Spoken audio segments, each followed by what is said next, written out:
नमस्कार, आप देख रहे हैं for all civil services concepts that matter. तो hello and good evening to all. हम देख रहे हैं घटना चक्र का ईयरली एडिशन, जो कि हम कवर कर रहे हैं 15 दिन के अंदर। 5 क्लासेस ऑलरेडी अपलोड हो चुकी हैं। ये है 6वीं क्लास और इंटरनेशनल ऑर्गेनाइजेशंस हमने लास्ट क्लास में शुरू कर दिया था। इसको आज हम करेंगे ख़त्म। तो आइए कंटिन्यू करते हैं जहाँ से हमने छोड़ा था। 21st एशियान इंडिया समिट और 19th ईस्ट एशिया समिट। ठीक है, इंडिया ने पार्टिसिपेट किया है 21st एशियन इंडिया समिट में और 19th ईस्ट एशिया समिट में, जो कि हेल्ड हुई है अक्टूबर 10 से 11 2024 में लेओस में। ठीक है, लेओस को लेओ पीडीआर भी कहते हैं और उसके कैपिटल है वियंटियान। तो यहाँ पर ये मीटिंग कंडक्ट हुई है, marking a decade of India's act east policy. ठीक है, तो एक डिकेड हो चुका है इंडिया की एक्ट ईस्ट पॉलिसी को, इसलिए ये बहुत इंपॉर्टेंट है। Prime minister Narendra Modi reaffirmed India's commitment to ASEAN India comprehensive strategic partnership. ठीक है, एशियन इंडिया का ऑलरेडी कॉम्प्रिहेंसिव स्ट्रैटेजिक पार्टनरशिप था और प्राइम मिनिस्टर ने इसको रीअफर्म करा है कि आउटकम्स हैं joint statements on strengthening the partnership and advancing digital transformations. ठीक है, डिजिटल ट्रांसफॉर्मेशंस पे हुआ है, स्ट्रेंथनिंग द पार्टनरशिप पे हुए हैं जॉइंट स्टेटमेंट्स पास। पीएम मोदी ने अनाउंस किया है। अब देखिए ये वाला सेक्शन काफ़ी इंपॉर्टेंट हो जाएगा। इन्होंने क्या अनाउंस किया है? 10 पॉइंट प्लान, जिसमें क्या क्या चीज़ें हैं। कुछ 2025 होगा Asian India year of tourism. ठीक है, ये डिक्लेयर्ड है, जहाँ पर $5 मिलियन का सपोर्ट दिया है भारत ने। Okay, ASEAN India year of tourism, scholarships for ASEAN students including at Nalanda university. ठीक है, नालंदा यूनिवर्सिटी में इंक्लूड होके स्कॉलरशिप हैं एशियन स्टूडेंट्स के लिए। कंप्लीशन ऑफ आईटी का, देखिए आईटी का क्या है, आईटी का रिव्यू की बात हो रही है 2025 तक ये कंप्लीट हो जाना चाहिए, ऐसा भी प्रधानमंत्री मोदी ने 10 पॉइंट प्लान में अनाउंस किया है। आईटी का है ASEAN India trade in goods agreement. ठीक है, ASEAN India trade in goods agreement, ये आईटी का है। Initiatives in women's science disaster resilience, women के साइंस में, डिजास्टर रेजिलियंस में, साइबर डायलॉग में, ग्रीन हाइड्रोजन में, हेल्थ केयर में, क्लाइमेट एक्शन में, तो सर्वे सर्वा बहुत कुछ यहाँ पर है जो अनाउंस्ड है।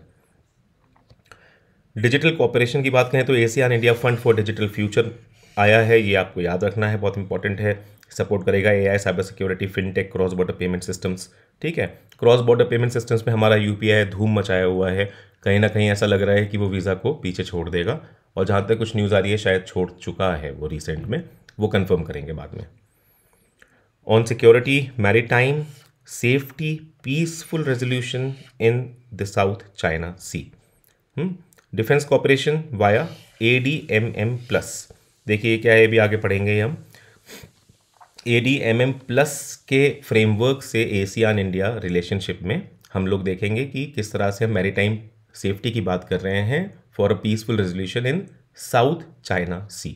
ठीक है, कहाँ पर? साउथ चाइना सी में बात हो रही है कि वहाँ पर फोकस रहेगा, क्योंकि कॉमन इंटरेस्ट एशियन और इंडिया का वहाँ पर आता है।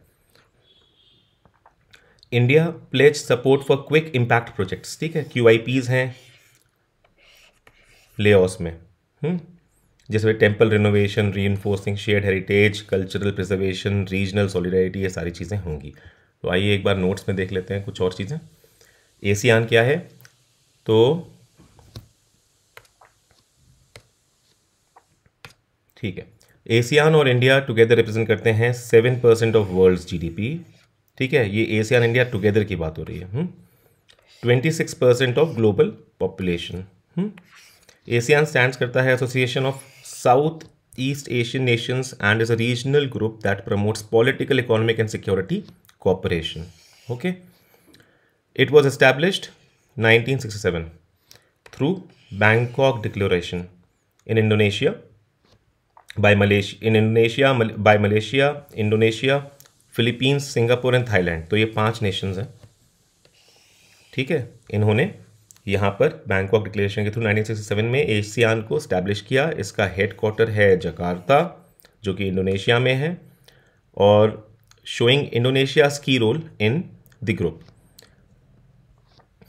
इन जून 2024, देखिए जून 2024 की एक न्यूज़ मैंने यहाँ डाल ज़रूर रखी है, लेकिन ये न्यूज़ इंपॉर्टेंट है, अभी तक तो नहीं पूछी गई है बट कभी पूछी जा सकती है, तो वहाँ पे हम लोग टॉप ना हो।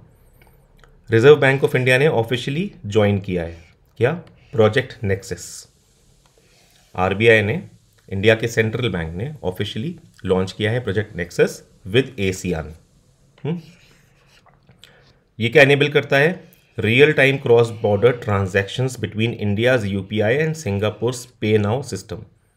ठीक है, real time cross border payments India के यूपीआई में और सिंगापुर के पे नाउ सिस्टम में, ये अब आप इनके थ्रू भी हो सकता है real time transaction cross border भी। Project Nexus conceptualised by innovation hub of bank for international settlements. अब ये आपको याद रखना है कि प्रोजेक्ट नेक्सस किसका था, basically bank for international settlements का था, BIS, जो कि बेसल ऑफ स्विट्ज़रलैंड में इसका हेडक्वार्टर है, वहाँ पे सिचुएटेड है।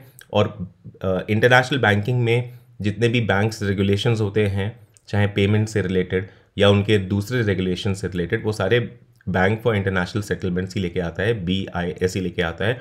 बेसल कन्वेंशन इसका बहुत फेमस है। तो BIS का इनोवेशन हब है एक, उसने एक कॉन्सेप्चुलाइज किया था प्रोजेक्ट नेक्सस। ये first BIS innovation hub project है, ठीक है, इसलिए ये और भी इंपॉर्टेंट हो जाता है। ये BIS इनोवेशन हब का पहला प्रोजेक्ट है इन द पेमेंट्स एरिया, ठीक है।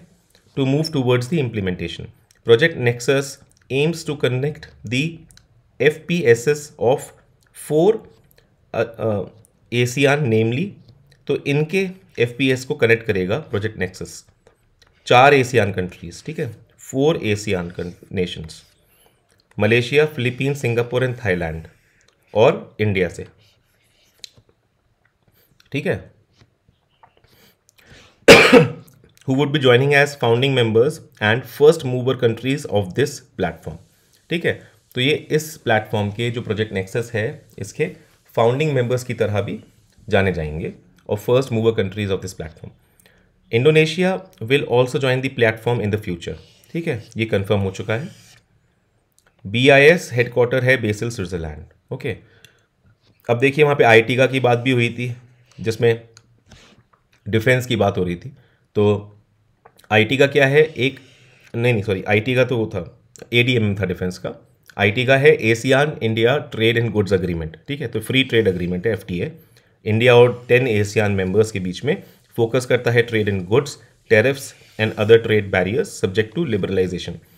इसको साइन किया था 2009 में, ये फोर्स में आया था 2010 में, forming a legal basis for trade in goods between the 2 parties, okay.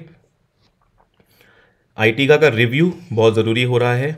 ऐसा क्यों हो रहा है, देखिए, India hopes to finalise by 2025, aims to addresses India's concerns about trade deficit. एक तो ट्रेड डेफिसिट का है, उससे ज़्यादा इंपॉर्टेंट है, साथ में इम्बैलेंस इन ट्रेड लिबरलाइजेशन। ये सारे वही कॉमन इश्यूज जो हमेशा होते ही हैं, trade deficit, imbalance in tariff, liberalisation.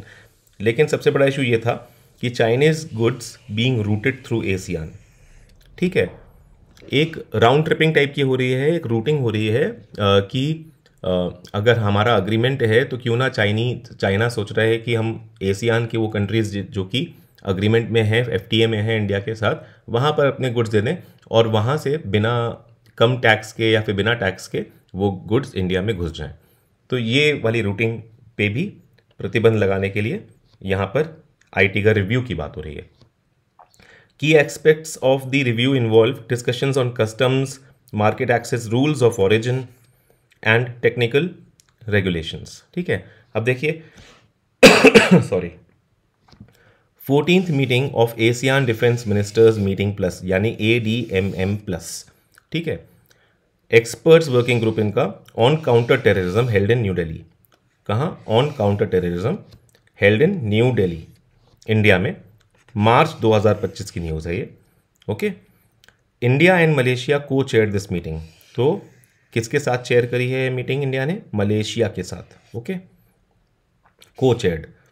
Delegations from 10 ASEAN members, जो कि हैं आपको पता ही है 10 ASEAN members, Brunei, Cambodia, Indonesia, Lao, PDR, Malaysia, Myanmar, Philippines, Vietnam, Singapore and Thailand, and 8 dialogue partners. इनके 8 डायलॉग पार्टनर्स हैं, ऑस्ट्रेलिया, न्यूजीलैंड, ठीक है, ROK, ये रिपब्लिक ऑफ कोरिया है, Japan, China, USA and Russia, along with Timor Leste and ASEAN secretariat will be participating in the meeting.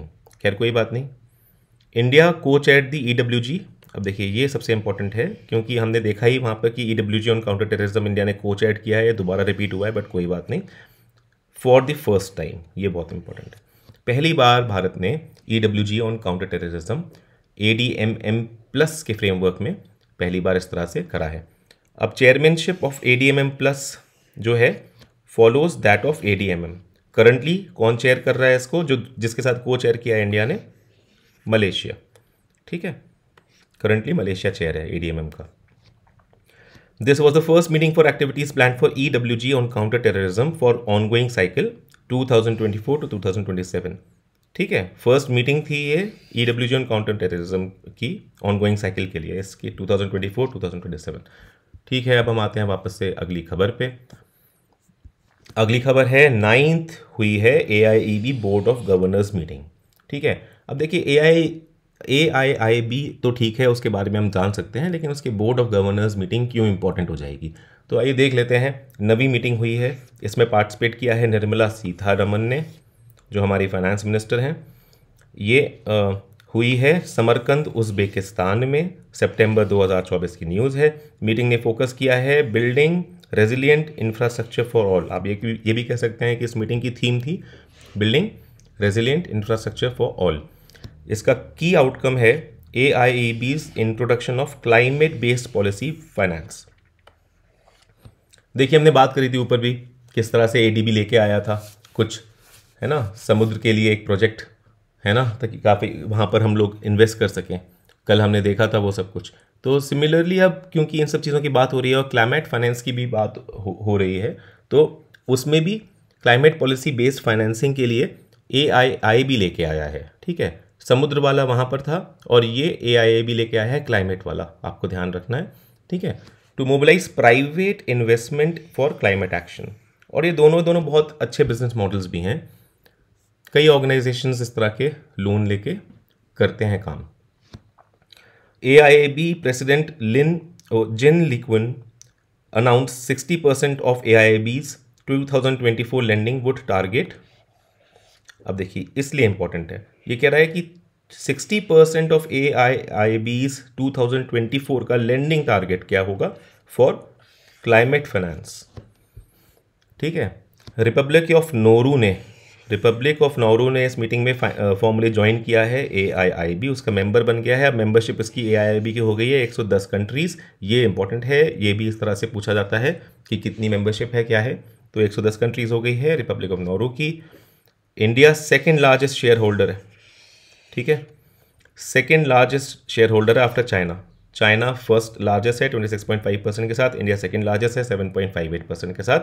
Sitharaman India की ओर से governor की तरह रिप्रेजेंट करती हैं इस मीटिंग में, ठीक है, having hold the second largest shares, ऐसा होता है।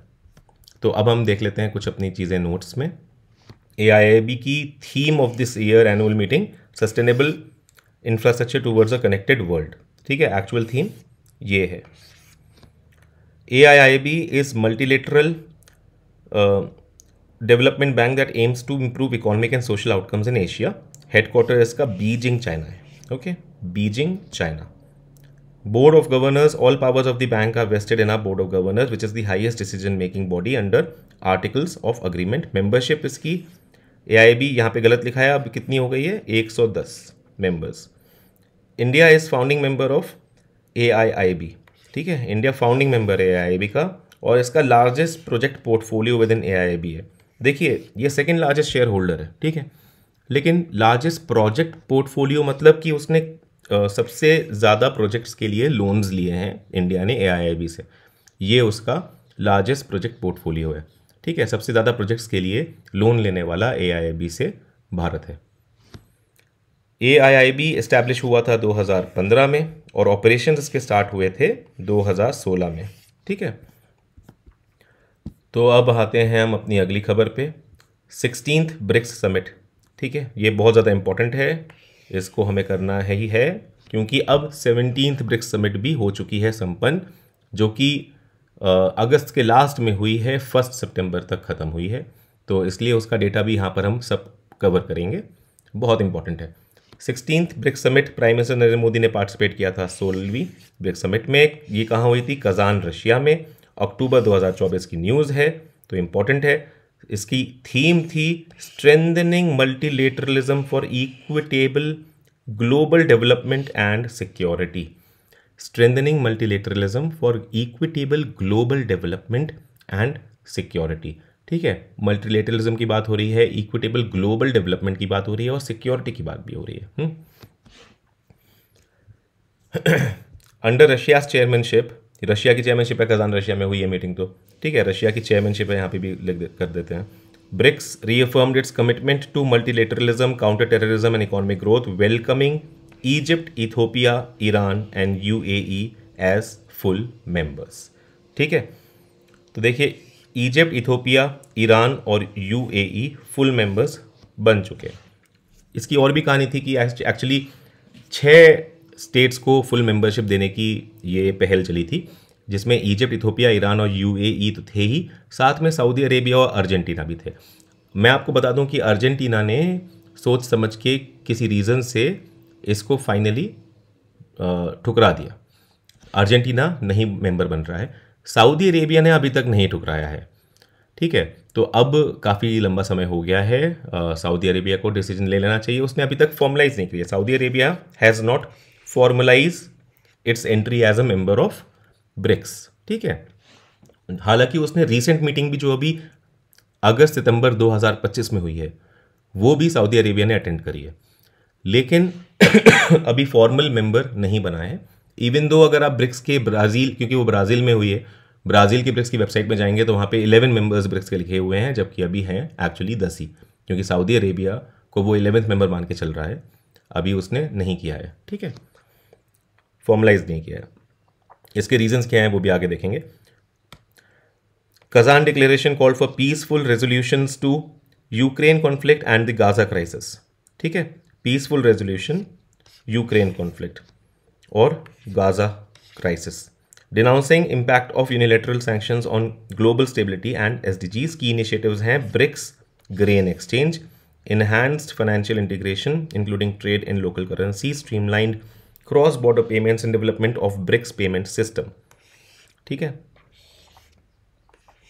development of BRICS payment system with India's UPI highlighted as a model। ठीक है, तो इंडिया के UPI को हाईलाइट बना के डेवलप करेंगे या मॉडल बना के डेवलप करेंगे ब्रिक्स का पेमेंट सिस्टम।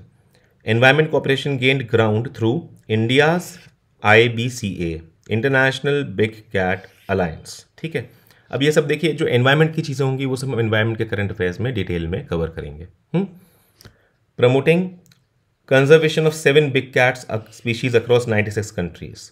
ठीक है, इंडिया में 5 ही पाई जाती हैं बिग कैट स्पीशीज, 7 नहीं है, और टोटल वर्ल्ड में 7 है लेकिन। ठीक है, BRICS plus now includes Brazil, Russia, India, China, South Africa, Egypt, Ethiopia, Iran, Saudi Arabia and UAE। Argentina ने विड्रॉइंग कर दिया, तो वही बता रहे हैं। तो देखिए, सऊदी अरेबिया को बता रखा है कि ब्रिक्स प्लस में इंक्लूडेड है, लेकिन अभी फॉर्मल मेंबर नहीं बना है, ये आपको याद रखना है। ठीक है, तो आइए अब नोट्स में भी ख़त्म कर लेते हैं। क्या है? ब्रिक्स रिप्रेजेंट करता है 42% of the world population, more than 30% of world territory. ठीक है, जो लैंड की बात होती है, टेरिटरी की बात होती है, तो more than 30% of world territory, 35 to 40% of global GDP, ये आपको कैटेगरिकली याद रखना है। ठीक है, क्योंकि जगह जगह अलग जगह पर कुछ अलग दिया हुआ है, बट अब बेसिकली इंडोनेशिया भी इसका एक नया मेंबर बना है रिसेंटली, वो यहाँ पे नहीं दिया हुआ है, वो हम देख लेंगे। तो उसके बाद का ये फिगर है कि 35 to 40% ऑफ ग्लोबल GDP अब करता है। 35 भी आ सकता है, वहाँ 40 भी आ सकता है, अगर आता है तो आप देख लीजिएगा। Iran, Saudi Arabia, UAE as members, BRICS countries produce about 44% of crude oil. ध्यान रखिएगा ये ब्रिक्स प्लस की बात हो रही है, जहां ईरान सऊदी अरेबिया को मान रहा है ये and UAE as members. Saudi Arabia की मेंबरशिप अभी बीच में लटकी है, उसने अभी पूरी तरह से एक्सेप्ट नहीं किया है। However Saudi Arabia has not formally yet become a member, लिखा भी हुआ है। इन 2001 ब्रिटिश इकोनॉमिस्ट, पहली बात तो देखिए ये ब्रिटिश इकोनॉमिस्ट थे, सबसे इंपॉर्टेंट आपको ये बात याद रखनी है। कौन थे? जिम ओ नील। इन्होंने कॉइन किया था टर्म ब्रिक, BRIC कॉइन किया था, standing for initial of 4 emerging economies, 4 emerging economies के लिए at that time Brazil, Russia, India and China. ठीक है, RIC तो देखिए पहले से ही फेमस था, इन्होंने ब्राज़ील को ऐड करके ब्रिक कर दिया था। ओके, लीडर्स ऑफ ब्रिक जो होंगे, BRIC countries met for the first time, तो ब्रिक कंट्रीज जो हैं met for the first time in Saint Petersburg, Russia. कब? जुलाई 2006 में। और सितंबर 2006 में ग्रुप ने फॉर्मलाइज किया अपने आप को as BRIC. Okay, first BRIC summit हुई थी याकाटेरिनबर्ग ऑफ रशिया में 2009 में। ठीक है, ये आपको याद रखना है। फर्स्ट ब्रिक समिट कब हुई थी? 2009 में हुई थी। और वो हुई थी रशिया के याकाटेरिनबर्ग में। BRICS as a grouping of Brazil, Russia, India, China and South Africa was formed in 2010। तो देखिए ब्रिक्स जो है टोटल ग्रुपिंग 5 कंट्रीज वाली, ये फॉर्म हुई थी 2010 में। ठीक है, therefore third BRICS summit and the first with South Africa was held in China in 2011।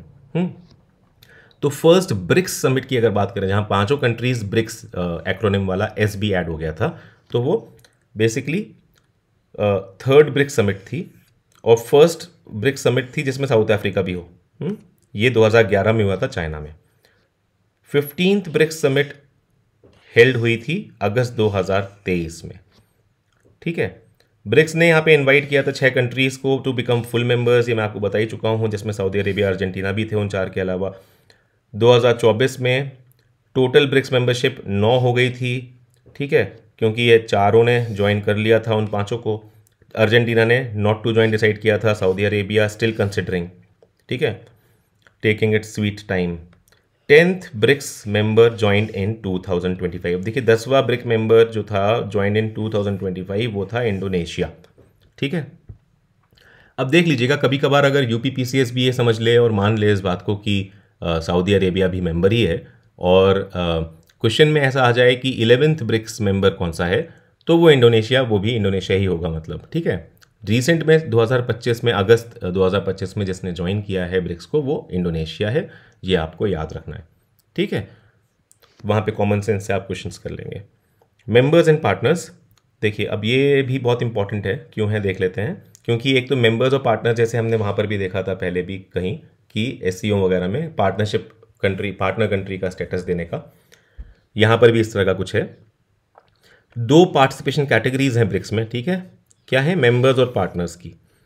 10 members participate करते हैं इन ऑल द मीटिंग्स जहाँ पे डिसीजन मेकिंग प्रोसेस होता है। ठीक है, और ये कैसा है? बेस्ड ऑन कंसेंसस है। ठीक है, ये वोटिंग वगैरह पे नहीं है। ब्रिक्स का decision making process is based on consensus. ठीक है, decision about partner country modality resulted from the mandate established during the Johannesburg Declaration and its creation was announced at Kazan Summit। ठीक है, तो बेसिकली काजान समिट में इसका creation announce हुआ था। ठीक है, पार्टनर कंट्री का मोडालिटी का। Partners are generally invited to participate in BRICS chancellors and leaders summit. ठीक है, however they can be present in other meetings as well. ठीक है, ये याद रखना है, किसी भी मीटिंग में प्रेजेंट हो सकते हैं अगर कंसेंसस है मेंबर्स में आपस में कि हाँ इनको हम इन मीटिंग में अटेंड कराते हैं। Throughout 2024 over 30 countries express interest in participating BRICS either as members और पार्टनर। तो देखिए ब्रिक्स का बहुत ज़्यादा प्रभाव बढ़ रहा है। Other modalities of participation in BRICS meetings include BRICS outreach. देखिए पुराने प्रोग्राम्स भी हैं, इनको भी देख लेते हैं कि एक ब्रिक्स आउटरीच है जो कि लॉन्च किया था साउथ अफ्रीका में by South Africa in 2013। BRICS plus initiative है जो कि लॉन्च किया था चाइना ने 2017 में। ये 2 पुराने भी हैं जिनके तहत दूसरी कंट्रीज ज्वाइन कर सकते हैं ब्रिक्स की मीटिंग्स को। ठीक है, BRICS outreach meeting between BRICS member countries and those between those from the geographic region of the country or currently holding the rotating presidency who have been invited to such a meeting. BRICS Plus is a meeting between BRICS member countries and invited countries that are not from the geographical region of the country. ठीक है, तो BRICS outreach में तो देखिए ये है कि ऐसे कंट्रीज को बुलाएंगे जिनका जोग्राफिकल रीजन भी वही है, जो उसी जोग्राफिकल रीजन से हैं, और ब्रिक्स प्लस में ऐसी कंट्रीज को बुलाएंगे जो कि आर नॉट फ्रॉम, ठीक है, नॉट फ्रॉम जोग्राफिकल रीजन, ठीक है, ऑफ द कंट्री जो कि वहाँ पे प्रेसिडेंसी कर रही है. Okay, extended BRICS plus has 20 members. Okay, अब देखिए इसलिए क्योंकि अब वहाँ पर हमने देखा कि 10 मेंबर्स हो गए हैं, तो अब क्या हो, 10 पार्टनर्स हो गए हैं, तो इसलिए अब बात कर रहे हैं हम कि एक्सटेंडेड ब्रिक्स प्लस के अब 20 मेंबर्स और पार्टनर्स हैं as of July 2025. 10 BRICS partners are Belarus, Bolivia, Cuba, Kazakhstan, Malaysia, Nigeria, Thailand, Uganda, Uzbekistan and Vietnam. ठीक है, तो इसमें साउथ ईस्ट एशिया वाले आप ज़रूर ध्यान से देख लीजिएगा ब्रिक्स में, जो कि एज पार्टनर्स हैं, वो यहाँ पे आप एक बार नज़र ज़रूर मार लीजिएगा इस तरह से कि देखिए मलेशिया है, थाईलैंड है, एशियान वाले जो है ना, वियतनाम है, sorry. Okay, as per IMF data together the BRICS 20 make up 43.93% of the economy, global economy. ठीक है, तो अब क्या है, IMF डेटा का ये नया डेटा है बिल्कुल, जो ब्रिक्स 20 की बात हो रही है. ठीक है, ब्रिक्स प्लस जो पार्टनर्स हैं, ये इनकी बात हो रही है ब्रिक्स 20 की. तो 43.93% ऑफ ग्लोबल इकोनॉमी बनाता है ये, इसलिए अब हर कोई इससे जुड़ना चाह रहा है. When there combined GDP is measured at purchasing power parity, ये तब है जब PPP पे इसको हम देखते हैं. BRICS plus represents 55.61% of world population, और अगर सिंपली ब्रिक्स प्लस की बात करते हैं तो यहाँ पर 55.61 of the world population, world population की बात करते हैं ब्रिक्स प्लस में, तो वो 55.61% है. देखिए 17th ब्रिक्स समिट जुलाई 2025 में इंडिया के प्रधानमंत्री ने पार्टिसिपेट किया है 17th ब्रिक्स समिट में, जो कि हुई है रियो डी जेनेरियो, ब्राज़ील में, under the theme strengthening global south cooperation for more inclusive and sustainable governance, signed the Rio de Janeiro declaration. ठीक है, तो ब्राज़ील के रियो डी जेनेरियो में ये मीटिंग हुई है, समिट हुई है 17वीं. ठीक है, और यहाँ पे शायद गलती से जुलाई लिख दिया है, मेरे को लग रहा है, क्योंकि ये मीटिंग अभी हुई है 29 अगस्त से 1 सितंबर के बीच. ठीक है, मैं आपको पहले ही बता देता हूँ, यहाँ शायद जुलाई गलती से लिख दिया होगा, या चेक कर लेंगे. India will assume the BRICS chairmanship. अब देखिए इंडिया ब्रिक्स चेयरमैनशिप कर लेगा to host 18th BRICS summit in 2026. ये हमने एक बार पहले भी कहीं देखा था, है ना, SCO वाले कैटेगरी में, टॉपिक में. तो 18th ब्रिक्स समिट ऑर्गेनाइज करेगा इंडिया 2026 वाली.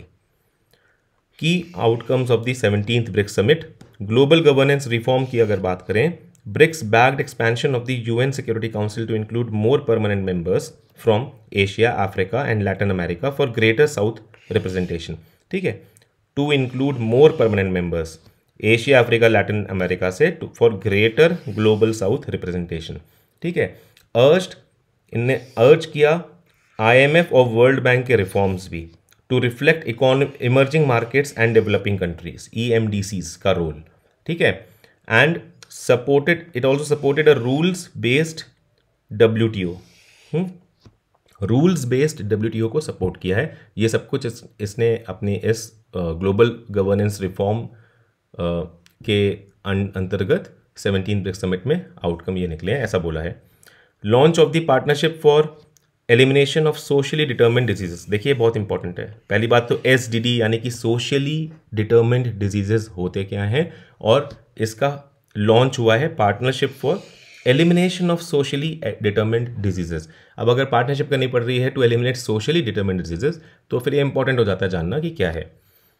SDDs are closely link to poverty, inequality and inadequate living conditions. अब देखिए पावर्टी और इनइक्वालिटी इतने इंपॉर्टेंट टॉपिक हैं. तो इसलिए एसडीडी अपने आप में काफ़ी इंपॉर्टेंट हो जाता है। Socially determined diseases are linked to poverty, inequality and inadequate living conditions, presenting a major obstacle to sustainable development। इसको ये मेजर ऑब्स्टेकल मान रहे हैं सस्टेनेबल डेवलपमेंट के लिए, इकोनॉमिक स्टेबिलिटी के लिए और ग्लोबल वेलबींग के लिए। तो इसलिए एसडीडी को हमें टारगेट करना पड़ेगा and it is the step in the right direction, बजाय इसके कि आप भिखारियों को इस शहर से उठा के दूसरे शहर भेज दें और फिर कह दें कि अब वो शहर भिखारी मुक्त हो गया है। ये ना करके हम लोगों को इस तरह का करना चाहिए जहाँ पे हम उनके इनएडिक्वेट लिविंग कंडीशंस को भी अच्छे से एड्रेस कर पाएँ और एक्चुअली कर पाएँ। सस्टेनेबल डेवलपमेंट की बात करते हैं तो उसमें ब्रिक्स ने अडॉप्ट किया है, BRICS adopted leaders framework declaration on climate finance, okay, to mobilise resources for developing countries and endorsed an MOU on BRICS carbon market partnership. ठीक है, देखिए बहुत ज़्यादा इंपॉर्टेंट है कि एमओयू हुआ है ब्रिक्स कार्बन मार्केट पार्टनरशिप में। ठीक है, कार्बन मार्केट आपको पता होना चाहिए।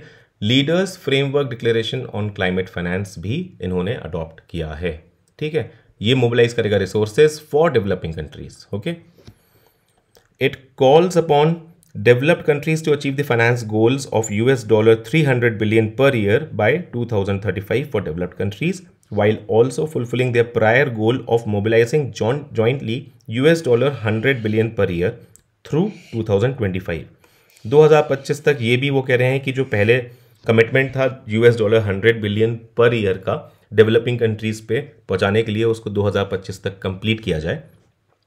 और नया गोल जो अब है वो आपको पता ही है, पहले भी डिस्कस किया है कि फाइनेंस गोल है $300 बिलियन पर ईयर करने का, यानी कि $100 बिलियन पर ईयर वाले गोल को ट्रिपल करने का बाय 2035।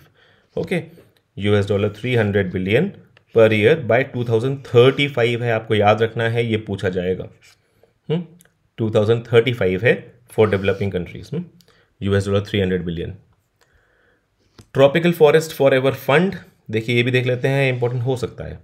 TFF, ये it recognise TFF as an innovative mechanism to mobilise long term financing for tropical forest conservation. तो ये किससे रिलेटेड है? Long term financing for tropical forest conservation से रिलेटेड है।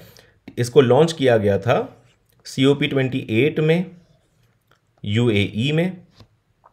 ये एम करता है to providing large scale predictable and performance based payments to countries with tropical forest. ठीक है, तो अब होता क्या है कि जिनके पास ट्रॉपिकल फॉरेस्ट है अच्छे खासे, तो उनको भी तो कुछ एडवांटेज मिलना चाहिए, वो अपने फॉरेस्ट लटका के रखें।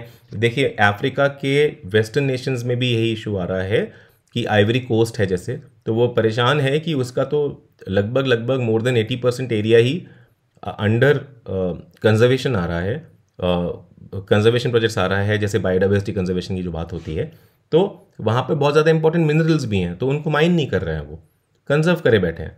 तो अब वो क्यों, मतलब एक तरह की पेनल्टी हो गई है उन पे, दूसरी कंट्रीज़ पे निर्भर हो रहे हैं, जबकि खुद उनके पास इतनी खदानें हैं, सब हैं, बट नहीं माइंड कर सकते, वहाँ पे सब कुछ कंजर्वेशन का वो है। तो जब पूरी लैंड ही ऐसी है तो क्या कर सकते हैं, तो इसलिए इस तरह के फंड्स का होना बहुत इंपॉर्टेंट है। TFF का सिग्निफिकेंस ही वही है। ठीक है, उसके अलावा जो दूसरी डेवलपिंग कंट्रीज़ हैं जो इतने अच्छे फॉरेस्ट लेके बैठे हैं और बाकी लोग उनकी वजह से कार्बन क्रेडिट्स में ट्रेड भी कर पा रहे हैं और ऊपर सांस भी ले पा रहे हैं, क्योंकि breathing system lungs of the world बन जाता है फॉरेस्ट। ठीक है, जैसे ब्राज़ील का है। खैर, with the objective of preserving expanding of forest cover, peace and security में BRICS reaffirmed African solutions to African problems. ठीक है, उन्होंने यही रीअफर्म कराया है ब्रिक्स ने कि अफ्रीका में अफ्रीकन सॉल्यूशंस ही काम आएंगे। ठीक है, वो अफ्रीकन प्रॉब्लम्स के लिए, जो कि ऐसा नोशन था और वही चीज़ काम भी आई है कई हद तक। इसलिए उन्होंने यहाँ पर भी बोला है कि it's called for Gaza cease fire. ठीक है, अब बात आ रही है, हम लोग वहाँ जा रहे हैं, सीरिया की ओर जा रहे हैं। ठीक है, इजराइल और सीरिया की ओर जा रहे हैं, तो गाजा सीज फायर की बात आ रही है। 2 state solution for Israel and Palestine, 2 state solution है। BRICS leaders condemned the Pahalgam attack, इसको कंडेम किया।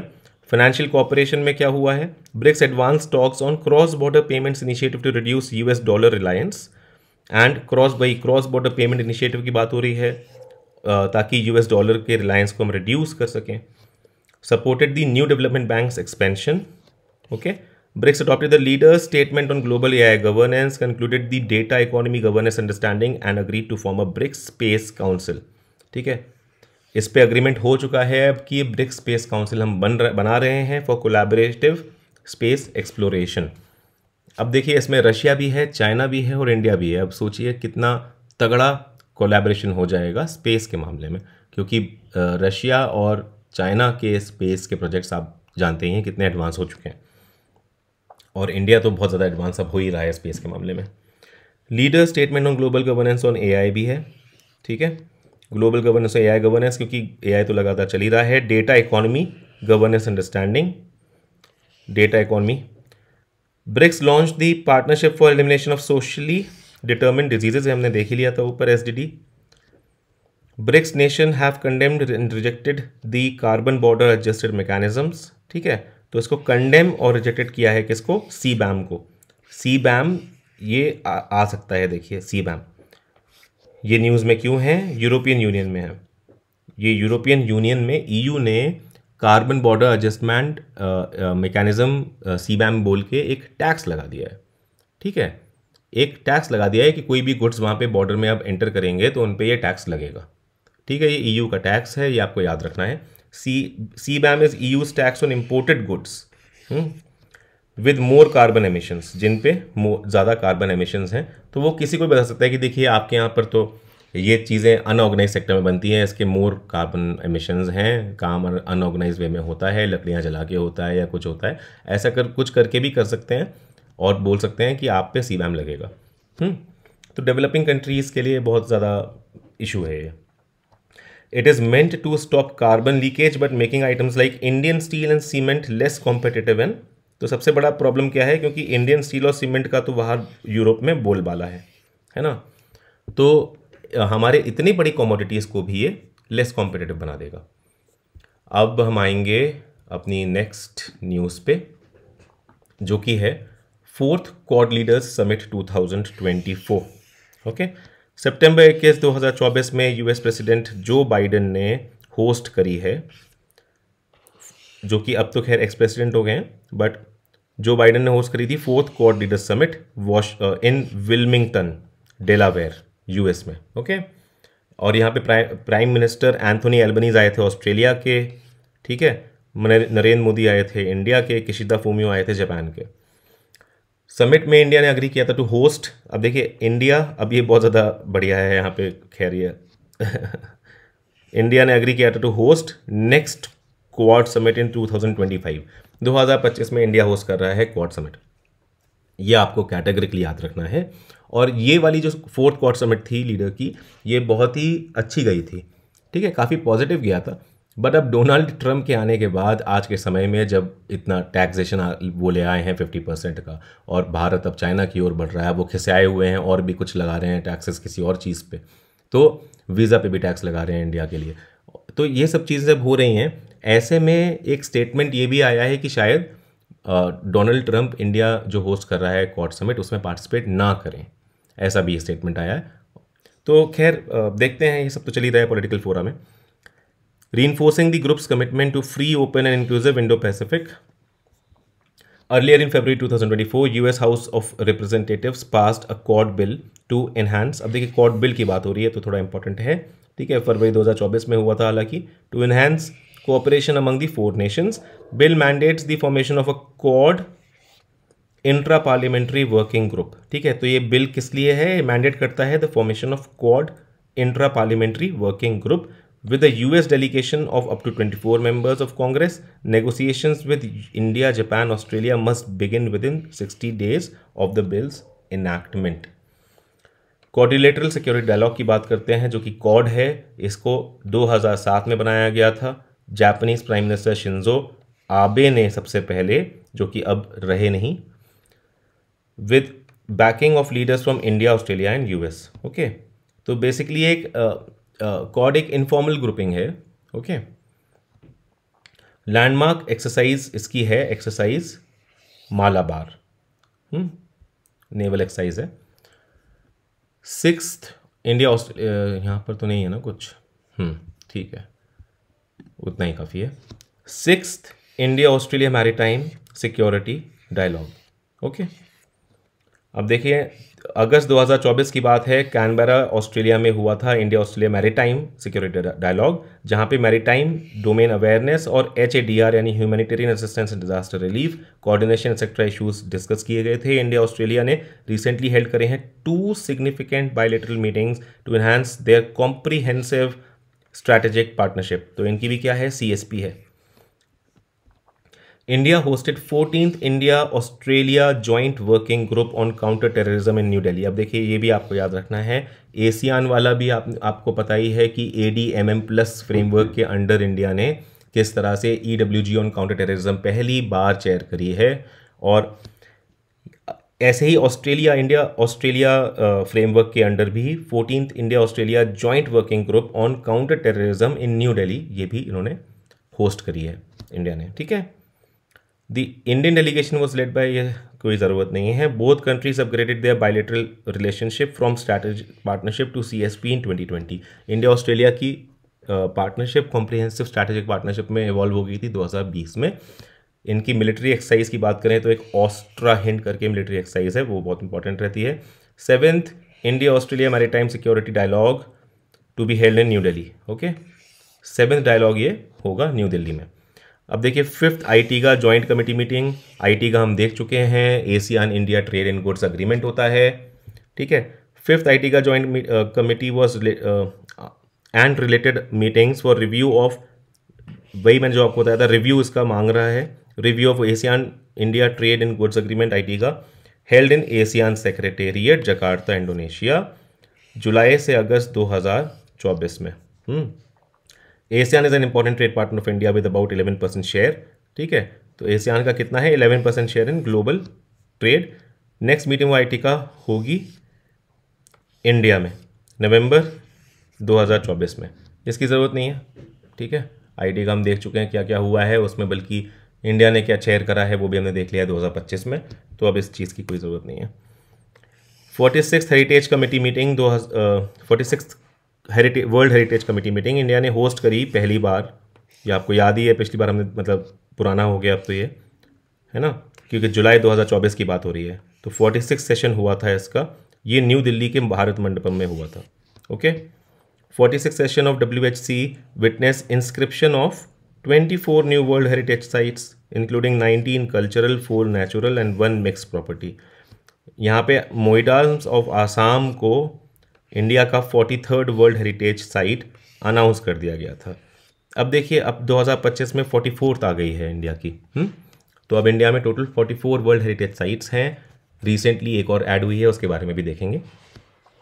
फिलहाल 2024 में मोइडाम्स ऑफ आसाम ऐड हुए थे as 43rd world heritage sites, a significant achievement as it is the first cultural site from Assam. ठीक है, ये आपको याद रखना है, ये फर्स्ट कल्चरल साइट थी आसाम की। ये सेक्रेड ब्यूरियल माउंट्स होते हैं, अहोम डायनेस्टी से रिलेटेड हैं। ठीक है, this is 3rd world heritage property from Assam including Kaziranga national park and Manas wild life century. देखिए कल्चर में बेसिकली ये आसाम की पहली है। ठीक है, मोइडाम्स ऑफ आसाम पहली वर्ल्ड हेरिटेज साइट है कल्चर में, लेकिन अदरवाइज तीसरी है, क्योंकि काजीरंगा और Manas wild life sanctuary natural वाली कैटेगरी में पहले से 2 साइट्स यहाँ पर हैं world heritage sites. Prime minister Narendra Modi ने अनाउंस किया था यहाँ पे $1 million grant to UNESCO world heritage centre. ठीक है, अब एक बार नोट्स पे आ जाते हैं। तो देखिए UNESCO through the 1972 world heritage convention helps countries identify and protect cultural natural heritage sites. India ने ज्वाइन किया था, ये कन्वेंशन इंडिया ने ज्वाइन किया था इन 1977 at the 47th session of world heritage. अब देखिए 47th सेशन आ गया, 46 इंडिया में हुआ था, 47th session of the world heritage committee. India's official nomination for 2024-25 cycle. Maratha military landscape अब इंस्क्राइब हो चुका है यूनेस्को की वर्ल्ड हेरिटेज लिस्ट में और बन गया है 44th world heritage site of India. Okay, Maratha military landscape of India include 12 major forts. कितने हैं? 12 मेजर फोर्ट्स। मोस्टली सब महाराष्ट्र में हैं, लेकिन एक तमिलनाडु में है। तमिलनाडु वाला जिंजी फोर्ट है, ठीक है, ये आप याद रखेंगे। तमिलनाडु वाला फोर्ट जिंजी है। टोटल 12 मेजर फोर्ट हैं इस लैंडस्केप में, मराठा मिलिट्री लैंडस्केप में। एक तमिलनाडु में है, वो है जिंजी फोर्ट। बिल्ट और expanded between the late 17th and 19th century, ठीक है। तो ये कब बने हैं या एक्सपैंड किए गए हैं? लेट 17th से 9th सेंचुरी के बीच में, बहुत ज़्यादा पुराने नहीं हैं कोई भी फोर्ट्स। क्लासिफिकेशन बाय टेरेन, अगर टेरेन की बात करें तो एक बार ये इस तरह से देखना ज़्यादा बढ़िया रहेगा। हिल फोर्ट्स जो हैं वो सालहेर, शिवनेरी, लोंगगढ़, रायगढ़, राजगढ़, जिंजी, ठीक है। तो तमिलनाडु का जिंजी भी हिल फोर्ट ही है। हिल फॉरेस्ट फोर्ट है प्रतापगढ़, हिल प्लेट्यू फोर्ट है पनहाला, कोस्टल फोर्ट है विजयदुर्ग, ठीक है। आइलैंड फोर्ट्स हैं खांडेरी, सुवर्णदुर्ग और Sindhudurg, okay. Strategically located in coastal and hilly areas the forts formed a strong defence system. तो ये क्या था? The forts formed a strong defence system that supported Maratha military power, trade and territorial control. अब देखिए, what are UNESCO world heritage selection criteria, अगर एक बार ये भी हम देख लें, क्योंकि इंडिया में भी हुई थी ये समिट और सब था, कभी इस तरह से पूछ लें। तो क्राइटेरिया फॉर सिलेक्शन होता है कि to be listed as a UNESCO world heritage site कोई भी प्लेस मस्ट हैव OUV, यानी कि आउटस्टैंडिंग यूनिवर्सल वैल्यू होनी चाहिए। ये बहुत ही इंपॉर्टेंट टर्म है, इसको याद रखिएगा। Specific to world heritage site है, ठीक है। उसका क्या होना चाहिए? एक क्राइटेरिया रखा है, एक टर्म दे दिया है OUV, आउटस्टैंडिंग यूनिवर्सल वैल्यू होनी चाहिए, and it should meet at least one of the 10 selection criteria. It should meet at least one of the 10 selection criteria. आप सिलेक्शन क्राइटेरिया 10 में से कोई भी एक अगर ले लेगा, हमें जानने की ज़रूरत नहीं है वो क्या है, लेकिन अगर कोई भी एक में वो करता है तो वो लिस्ट में शामिल हो सकता है, एलिजिबल है। इवैल्यूएशन कैसे होता है इसका? Nominated property is independently evaluated by advisory bodies mandated by the world heritage convention. और ये कौन कौन सी हैं? आईकोमोस यानी international council on monuments and sites, and IUCN आप जानते ही हैं, जिसका फुल फॉर्म है international union for conservation of nature, ठीक है। इंस्क्रिप्शन इसका देखेंगे कि जब फाइनली कब लिखा होता है, लिख जाता है या बन जाता है साइट, तो after evaluation world heritage committee meets annually to decide on the site inscriptions. India became a member of the world heritage committee from 2021 to 2025, ठीक है। इंडिया वर्ल्ड हेरिटेज कमेटी का मेंबर कब बना? ये इस साइकिल के लिए 2021 to 2025। Therefore now India has 44 UNESCO world heritage sites with 36 cultural sites, 7 natural sites और एक मिक्स्ड साइट है, ठीक है। वो है कंचनजंगा नेशनल पार्क, ओके।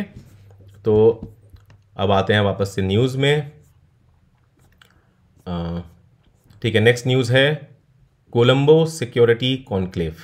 तो Bangladesh was officially welcomed as the 5th member state of Colombo security conclave, ठीक है। याद रखना पड़ेगा आपको, 5th member of Colombo security conclave, ठीक है।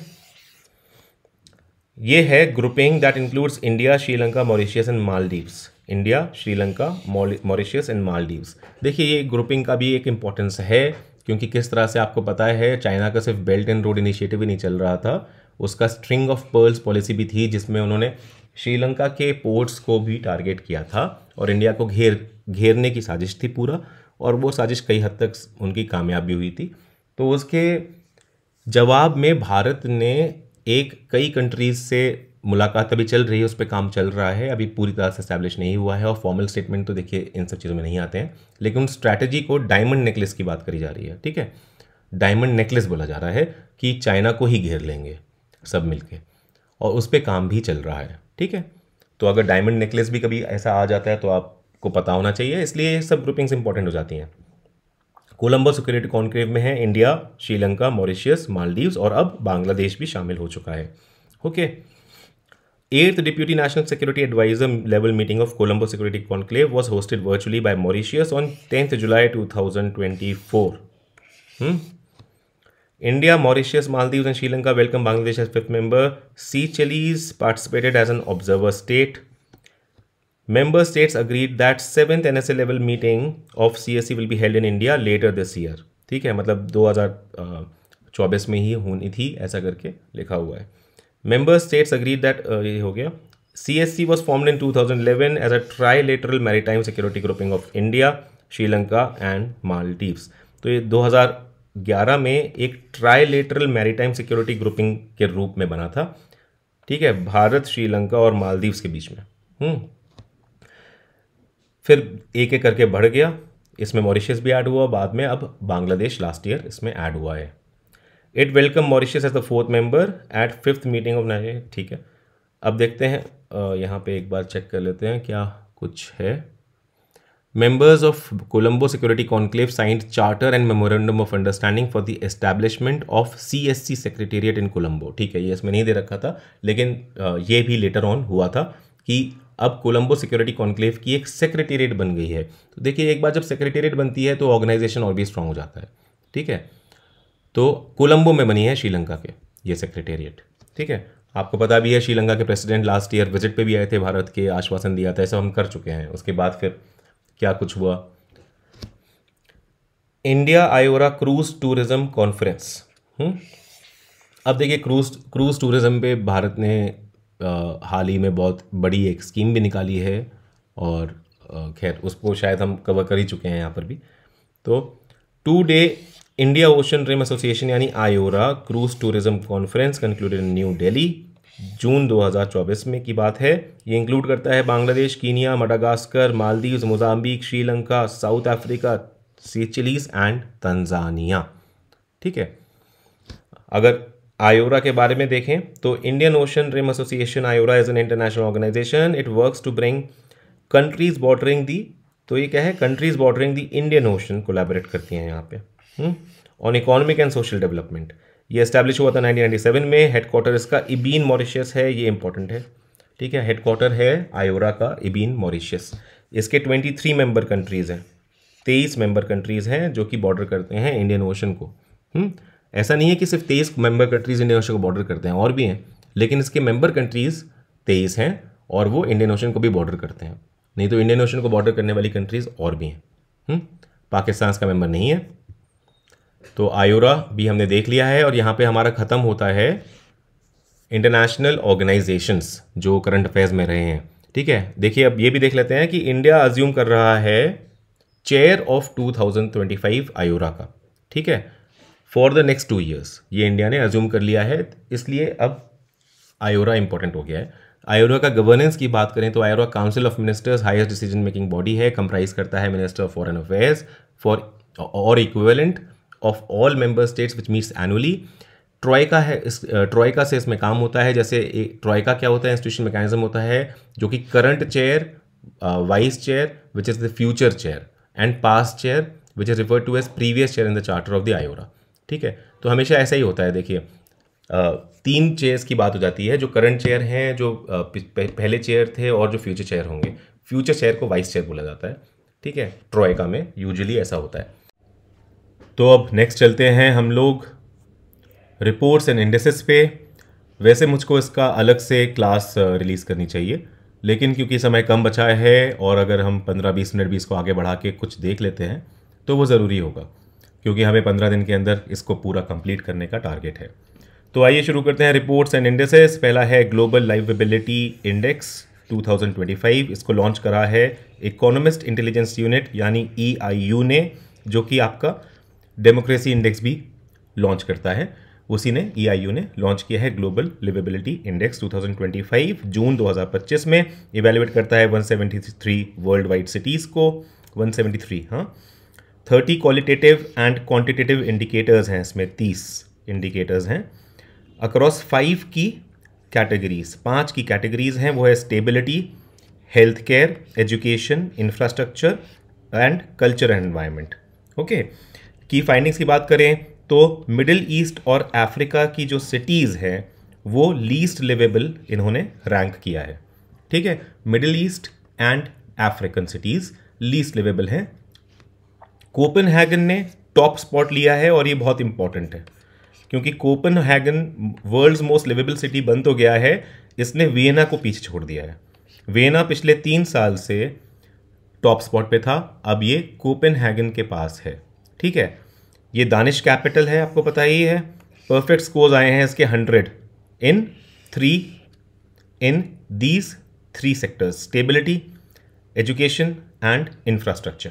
ओके, फिर वियना ऑफ ऑस्ट्रिया ये स्लिप करा है रैंकिंग में due to sharp drop in its stability score attributed to terror threats. Okay, terror threats की वजह से ये ड्रॉप करा है, स्लिप करा है अपनी रैंकिंग्स में। अब देख लेते हैं, देखिए फर्स्ट पर तो कोपेनहेगन ऑफ डेनमार्क है, देख ही लिया हमने, है ना। सेकंड पर वियना ऑफ ऑस्ट्रिया आ गया, पहले फर्स्ट पर था, और फिर सेकंड पे ही ज्यूरिक ऑफ स्विट्जरलैंड भी है सेम स्कोर के साथ, इसलिए कोई थर्ड है नहीं रैंक। फोर्थ पे मेलबर्न आ गया ऑस्ट्रेलिया का, ठीक है, और फिफ्थ पे जिनीवा है स्विट्जरलैंड का, ठीक है। स्विट्जरलैंड के 5 टॉप 5 में 2 आ गए सेकंड और 5 पे। ऑस्ट्रेलिया का मेलबर्न आया है फोर्थ पे, हमें देखना है। एक समय था जब मेलबर्न भी मोस्ट लिवेबल सिटी के माना जाता था नंबर 1 पे। खैर, डमास्कस ऑफ सीरिया ये रिटेन करा है इसने position as least liveable city in the world. Damascus capital city है सीरिया की और ये least liveable city in the world है। अगला, ग्लोबल टेररिज्म इंडेक्स यानी GTI 2025, इसको रिलीज किया है institute for economics and peace यानी IEP ने मार्च 2025 में। बुर्किना फासो फर्स्ट रैंक करता है इस इंडेक्स में, ठीक है, ग्लोबल टेररिज्म इंडेक्स में, मतलब सबसे ज़्यादा टेररिज्म बुर्किना फासो में होगा। फिर पाकिस्तान है यहाँ पे सेकंड, और ये बहुत इंपॉर्टेंट बात है कि पाकिस्तान फर्स्ट नहीं है, सेकंड लेकिन है, ठीक है। और पाकिस्तान सेकंड इस बार इतना हाई इसलिए आया है क्योंकि पहली बार ऐसा हुआ है कि पाकिस्तान ने फेस किए हैं 1000 terrorist attacks in a single year. Terror attacks in Pakistan increase करे हैं by 45%। Okay, Afghan affiliate Tehrik e Taliban Pakistan TTP ये हो गया है fastest growing terrorist group in Pakistan, ठीक है, TTP। इंडिया रैंक करता है 14 in global terrorism index 2025। India की रैंक है 14th। इस्लामिक स्टेट को डिस्क्राइब किया गया है world's most dangerous terrorist organisation. याद रखिएगा, इस्लामिक स्टेट है world's most dangerous terrorist organisation. Sahel region को डिस्क्राइब किया गया है centre of terrorism. Sahel region ये है सेंटर ऑफ टेररिज्म, ठीक है। मोस्टली अफ्रीकन कंट्रीज इसमें साहेल रीजन में आ जाती हैं। खैर, ये रैंकिंग यहाँ पे दी हुई है, आप फिर से देख सकते हैं। फर्स्ट ये है Burkina Faso, second Pakistan, third Syria, ठीक है। माली और नाइजर फिर आते हैं साहिल रीजन वाले, नाइजीरिया भी है, सोमालिया है, इस तरह से है। अफगानिस्तान 9th पर है, ठीक है। ग्लोबल टेररिज्म इंडेक्स ये ठीक है, कोई बात नहीं। ग्लोबल पीस इंडेक्स की बात करें GPI 2025, ये इवेल्युएट करता है कि एक कंट्री कितनी पीसफुल है दूसरों के रिलेशन में। 2025 का एडिशन 19th पब्लिकेशन है, ठीक है, 19th एडिशन है ये इस ग्लोबल पीस इंडेक्स का, और ये 163 इंडिपेंडेंट स्टेट्स एंड टेरिटरीज को इवेल्युएट करता है जो रिप्रेजेंट करती हैं 99.7% ऑफ वर्ल्ड पॉपुलेशन। ये रिपोर्ट शो करता है एक वरीइंग ट्रेंड क्योंकि ग्लोबल पीसफुलनेस डिक्लाइन कर रही है, ऐसा ये कह रहा है। Global peacefulness is in decline. Global peace index compile होता है एनुअली और ये करता है IEP, इसको कंपाइल करता है institute for economic and peace, जो कि GTI 2025 भी करता है। ये एक non profit and non partisan think tank है जो कि सिंस 2007 ग्लोबल पीस इंडेक्स को कर रहा है पब्लिश। अब देखते हैं GPI uses 23 qualitative and quantitative indicators. Okay, ये ग्रुप होते हैं इंडिकेटर्स 3 की डोमेन में। एक है सोसाइटल सेफ्टी एंड सिक्योरिटी, दूसरा है ongoing domestic and international conflict, और तीसरा है डिग्री ऑफ मिलिटराइजेशन। 87 कंट्रीज में डिटीरियोरेशन देखा गया है इन देयर पीसफुलनेस, जबकि only 74 countries have shown improvement. Average level global peacefulness का डिक्लाइन हुआ है बाय 0.36% GPI 2025 में, ठीक है। यह है average level of global peacefulness, ठीक है, ये डिक्लाइन हुआ है, नीचे गया है बाय 0.36%। 2024 में 1,52,000 कॉन्फ्लिक्ट रिलेटेड डेथ्स देखे गए हैं। Iceland is the most peaceful country since 2008, ये अपनी position as most peaceful nation बनाया हुआ है। तो फर्स्ट है आइसलैंड, सेकंड है आयरलैंड, ठीक है, और थर्ड है न्यूजीलैंड। रैंक्स रशिया जो है, रशिया रैंक्स लास्ट, ये आपको स्पेशली बहुत ज़्यादा इंपॉर्टेंट हो जाता है कि ग्लोबल पीसफुलनेस इंडेक्स में रशिया लास्ट है एट 163, और सेकंड लास्ट जो 162 पर है वो यूक्रेन है। ठीक है, ये दोनों आप याद रखेंगे, बहुत इंपॉर्टेंट है। सूडान उसके बाद आता है। इंडिया की रैंक है 115, 115 आउट ऑफ 163 कंट्रीज। 2024 में ये 116 थी। ठीक है, तो अब इसका आप कह सकते हैं कि 0.58% से ये इम्प्रूवमेंट शो करता है फ्रॉम प्रीवियस ईयर। ओके, तो ह्यूरन ग्लोबल रिच लिस्ट 2025, देखिए ये लिस्ट बहुत इंपॉर्टेंट है क्योंकि इस बार इसमें बहुत कुछ चीज़ें आई हैं सामने जो कि इंटरेस्टिंग है। ये रिलीज़ करता है ह्यूरन रिसर्च इंस्टीट्यूट, और ये वर्ल्ड बिलियनर्स को रैंक करता है। ठीक है, प्रपोर्शन ऑफ देयर वेल्थ में। Hurun global rich list 2025 reports a record breaking 3,442 billionaires worldwide. ठीक है, रिकॉर्ड ब्रेक हो गया है, लगभग 3,500 या 3,442 बिलियनर्स अब रिपोर्ट हुए हैं वर्ल्ड वाइड। ये है इंक्रीज ऑफ 163 बिलियनर्स। ठीक है, इंक्रीज ऑफ 163 बिलियनर्स हैं compare to previous year. United States top position पर है। ठीक है, ये ऐसा पहली बार हुआ है 10 साल में कि यूनाइटेड स्टेट्स टॉप पोजीशन पे आया है, चाइना को पीछे छोड़ा है। ठीक है, फिर चाइना है, सेकंड चाइना है, थर्ड पर इंडिया है।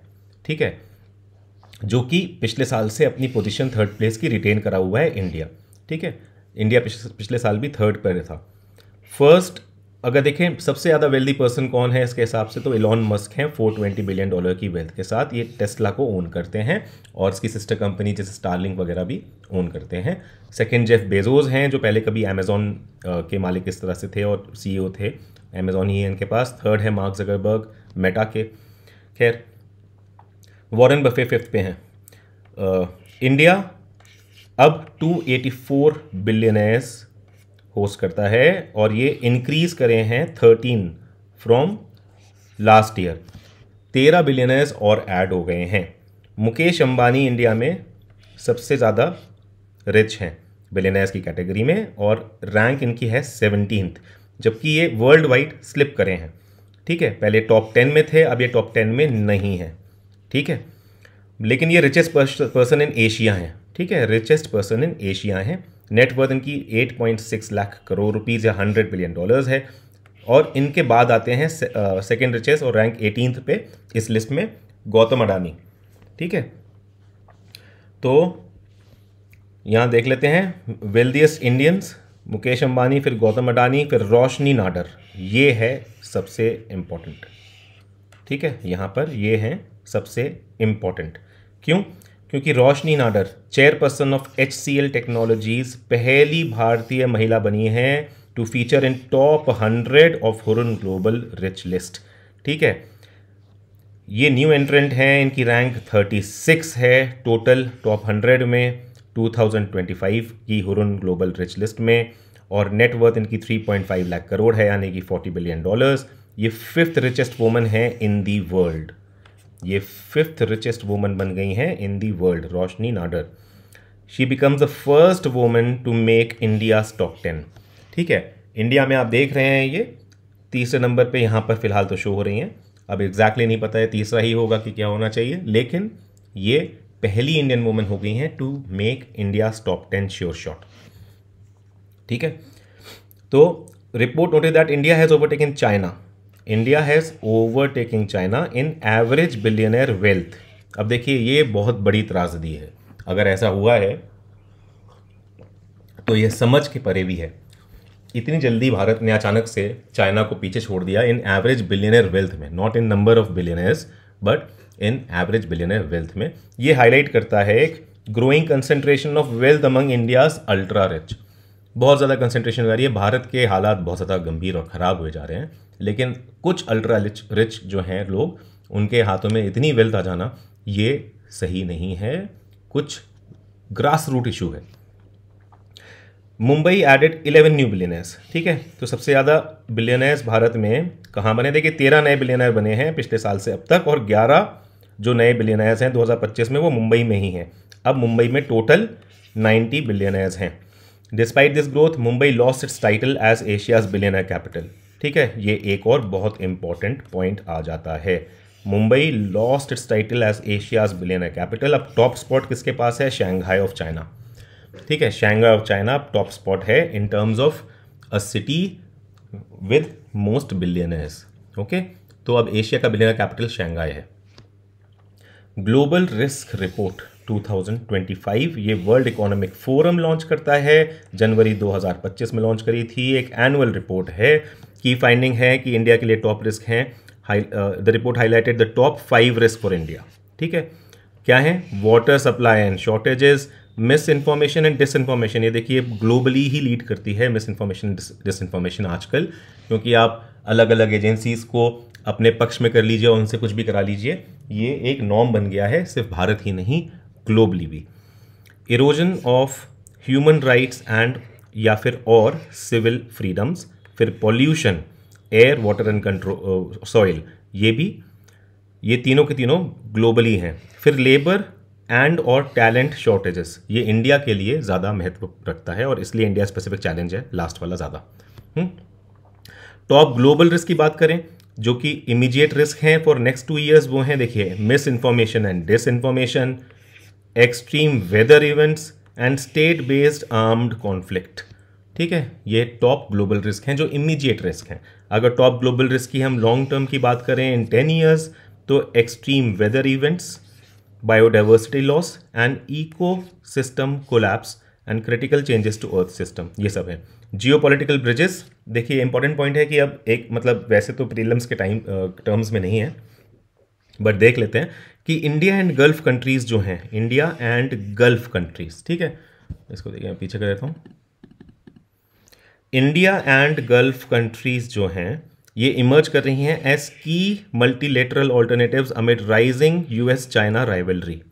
ठीक है, bridging the west and the east to reduce tension and promote cooperation. तो ये ब्रिज कर रही हैं वेस्ट एंड द ईस्ट को, रिड्यूस कर रही हैं टेंशन को और प्रमोट कर रही हैं कॉपरेशन को, इंडिया एंड गल्फ कंट्रीज। और इनका जियोपॉलिटिकल सिग्निफिकेंस यही है इस समय बहुत ज़रूरी। इंडिया एंड गल्फ कंट्रीज दोनों याद रखिएगा। EIU डेमोक्रेसी इंडेक्स 2024 देखने से पहले हम थोड़ा सा वर्ल्ड इकोनॉमिक फोरम यानी WEF के बारे में देख सकते हैं, क्योंकि ये थोड़ा सा इंपॉर्टेंट ऑर्गेनाइजेशन है। इनको फाउंड किया था, it was founded by German engineer and economist Klaus Schwab in 1971 who founded the European management forum, और फिर ये WEF बन गया है 1987 में। ठीक है, in 2015 WEF was officially recognized as international organization headquartered in Geneva, Switzerland. इसका पर्पस है to engage leaders from business, government and civil society to address global challenges and promote economic and social progress. ये introduce करता है stakeholder capitalism का concept, जो emphasise करता है कि company should prioritise the long term value creation benefiting all the stakeholders. Annual meeting इसकी है WEF, एनुअल मीटिंग होल्ड होती है डेवोस के, स्विट्जरलैंड के डेवोस में। ठीक है, और इसकी रिपोर्ट्स देखें तो global competitiveness report, global gender gap report, future of jobs report, global risk report, global travel and tourism report, chief people officers outlook, ये सारे के सारे रिपोर्ट्स WEF लॉन्च करता है, ये आपने दिमाग में बसा लीजिए। ठीक है, इंडेक्स देखें तो travel and tourism development index, अगर TTDI की बात करते हैं इस इंडेक्स की, 2024 का निकला है रिसेंट, 2025 में नहीं निकला है अभी। इंडिया 39th प्लेस पर है इस इंडेक्स में, और इसने बढ़ोतरी करी है 44th प्लेस इन 2021 से। ठीक है, इस इंडेक्स में नेक्स्ट आता है एनर्जी ट्रांजिशन इंडेक्स 2025, जहां इंडिया ने रैंक किया है 71st, और उसके बाद आता है ग्लोबल जेंडर गैप इंडेक्स, जहां पर इंडिया की रैंक है 2025 में, जहां पे इंडिया की रैंक है 131st आउट ऑफ 148 कंट्रीज। ठीक है, फिर है एनर्जी ट्रांजिशन इंडेक्स 2025, जिसमें इंडिया की रैंक 71 है, और ये ड्रॉप हुई है फ्रॉम इट्स 2024 पोजीशन। फर्स्ट इस एनर्जी ट्रांजिशन इंडेक्स में फर्स्ट है स्वीडन। 2025 वर्ल्ड इकोनॉमिक फोरम की एनुअल मीटिंग हुई थी डेवोस, स्विट्जरलैंड में। थीम थी collaboration for intelligent age. India ने सिक्योर किया over ₹20 lakh crore in investment commitments, जहां पर महाराष्ट्र ने 80% ऑफ 20 लाख करोड़ का टोटल सिक्योर किया है। स्टेट के कंट्रीब्यूशन की बात करें तो तेलंगाना ने सिक्योर किया है 1.7 लाख करोड़ इन्वेस्टमेंट। केरला ने एम्फेसाइज किया है इट्स इंडस्ट्रियल ट्रांसफॉर्मेशन, यहाँ पे वर्ल्ड इकोनॉमिक फोरम में केरला ने ऐसा एम्फेसाइज किया है। और सबसे इंपॉर्टेंट पॉइंट कि उत्तर प्रदेश ने हाईलाइट किया है अपना vision to become $1 trillion economy by 2029 with zero poverty. आपको याद रखना है फिगर 2029, ठीक है, जीरो पॉवर्टी, ठीक है, ये है उत्तर प्रदेश का टारगेट। ओके, मैं फिर से पढ़ दे रहा हूं। उत्तर प्रदेश ने हाईलाइट किया अपना vision to become $1 trillion economy by 2029 with zero poverty. Okay, याद रखिएगा 2029 में जीरो पॉवर्टी और $1 ट्रिलियन इकोनॉमी, ठीक है। अब अगली खबर, EIU डेमोक्रेसी इंडेक्स 2024, इसको भी पब्लिश किया है इकोनॉमिस्ट इंटेलिजेंस यूनिट्स ने, EIU ने, फरवरी 2025 में। ये स्टेट ऑफ डेमोक्रेसी दिखाता है इन 165 इंडिपेंडेंट स्टेट्स एंड 2 टेरिटरीज में, almost the entire global population, a score on a scale of 0 to 10। ये प्रोवाइड करता है 5 की कैटेगरीज में। क्या है वो? Electoral process and pluralism, functioning of government, political participation, political culture and civil liberties. Okay, each country classify करी जाती है into one of the 4 regime types. कौन कौन से? फुल डेमोक्रेसी या फ्लॉट डेमोक्रेसी या हाइब्रिड रिजीम या ऑथोरिटेरियन रिजीम, ठीक है, हाइब्रिड रिजीम या ऑथोरिटेरियन रिजीम। तो इसकी थीम है रिपोर्ट की 2024 की, declining effectiveness of representative democracy which is failing large number of citizens globally, ठीक है। तो इसकी जो थीम है उसका सेंट्रल फोकस यही है। ग्लोबल फाइंडिंग्स देखें तो only 37 countries recorded an improvement, ठीक है, अपने इंडेक्स स्कोर में सिर्फ 37 कंट्रीज ने रिकॉर्ड किया है improvement. This means the quality of democracy in 130 out of 167 countries either worsened or did not improve in 2024, ठीक है। 130 आउट ऑफ 167 कंट्रीज में या तो वर्सन हुआ है या फिर इम्प्रूव नहीं किया है 2024 में। ग्लोबल एवरेज डेमोक्रेसी इंडेक्स के स्कोर का डिक्लाइन कर गया है, ठीक है, ग्लोबल एवरेज डिक्लाइन करा है to 5.17 in 2024, down from 5.23 in 2023। एक स्लाइट फॉल है 0.06 पॉइंट्स का। India is classified as a flawed democracy, पहले की ही तरह। Classification typically refers to free and fair elections, but flawed democracy का मतलब क्या है? फ्री एंड फेयर इलेक्शन शायद हैं, लेकिन इश्यूज हैं in governance, political culture, civil liberties and political participation. और असलियत में ये भी इन रियलिटी क्वेश्चन मार्क है, बट फ्लॉड डेमोक्रेसी हम लोगों को कहा जाता है जहां फ्री एंड फेयर इलेक्शंस होते हैं लेकिन बाकी इश्यूज रहते हैं। कि वो डेमोक्रेटिक कहने के तो है लेकिन डेमोक्रेटिक फंक्शनिंग नहीं है। तो डेमोक्रेसी इंडेक्स में फर्स्ट है नॉर्वे, सेकंड है न्यूजीलैंड, थर्ड है स्वीडन। इंडिया की रैंक है 41, ठीक है, ये आप याद रखेंगे। डेमोक्रेसी इंडेक्स में इंडिया की रैंक है 41। अफगानिस्तान लास्ट है 167, ठीक है। UNFPA की बात करें तो UNFPA ने करा है state of world population report 2025। UNFPA है यूनाइटेड नेशंस पॉपुलेशन फंड, ठीक है। इसने state of world population report 2025 जारी करी है। इस रिपोर्ट का टाइटल है रियल फर्टिलिटी क्राइसिस। ये आप याद रखेंगे, बहुत ज़्यादा इंपॉर्टेंट है, ठीक है। SOWP 2025 का टाइटल है रिपोर्ट का the real fertility crisis. Key highlights current size of global population 8,232 million. Global growth है slow due to declining fertility rates, regional disparities persist कर रहे हैं, ठीक है। ग्लोबल ग्रोथ स्लोड है, ठीक है, डिक्लाइन हो रहे हैं फर्टिलिटी रेट्स, और रीजनल डिस्पैरिटीज लेकिन अभी भी परसिस्ट कर रही हैं। Low income and middle countries में यानी LMICs में continue to experience moderate to high population growth. Okay, अभी भी यहाँ पे moderate to high population growth दिख रही है। UNFPA emphasizes a paradigm shift. The real concern is not, अब देखिए ये बहुत इंपॉर्टेंट है, सब्जेक्टिव लाइन्स में या स्टेटमेंट्स में ये सब पूछा जा सकता है। Real concern is not over population और अंडर पॉपुलेशन, ठीक है, लेकिन रियल कंसर्न क्या है? Inability of the individuals to meet their reproductive goals. ठीक है, इसका क्वेश्चंस बन सकता है कि रियल फर्टिलिटी क्राइसिस एक्चुअली क्या है, क्या वो ओवर पॉपुलेशन से रिलेटेड है या अंडर पॉपुलेशन से रिलेटेड है या inability of individuals to meet their reproductive goal से रिलेटेड है। तो ये हो जाएगा ये, ठीक है, inability of individuals to meet their reproductive goals. 65% of the global population, ठीक है, is in 15 to 64 age group. Education and autonomy of women are directly linked to reproductive behaviour. ये हमें पता ही है, एजुकेटेड वेमेन्स में हायर एजुकेशन लेवल को relate करते हैं विद लोअर फर्टिलिटी रेट्स। जितनी हाई एजुकेशन होगी उतना फर्टिलिटी रेट लोअर होगा, उसके अपने रीजंस होते हैं। और autonomy leads to better health seeking behaviour and contraceptive use.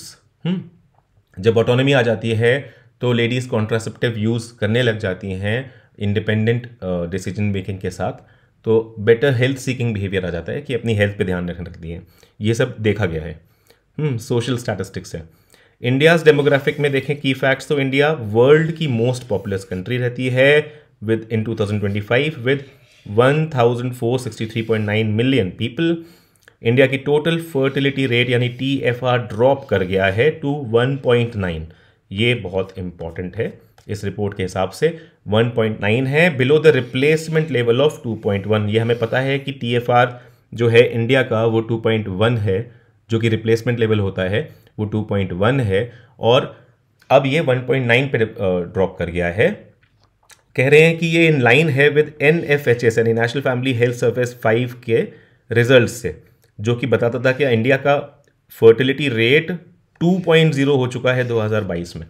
तो 2.0 पहले ही हो गया था, fertility rate of replacement level 2.1 से नीचे 2.0 ऑलरेडी हो चुका था 2022 में, और अब और नीचे गिर के 1.9 हो गया है।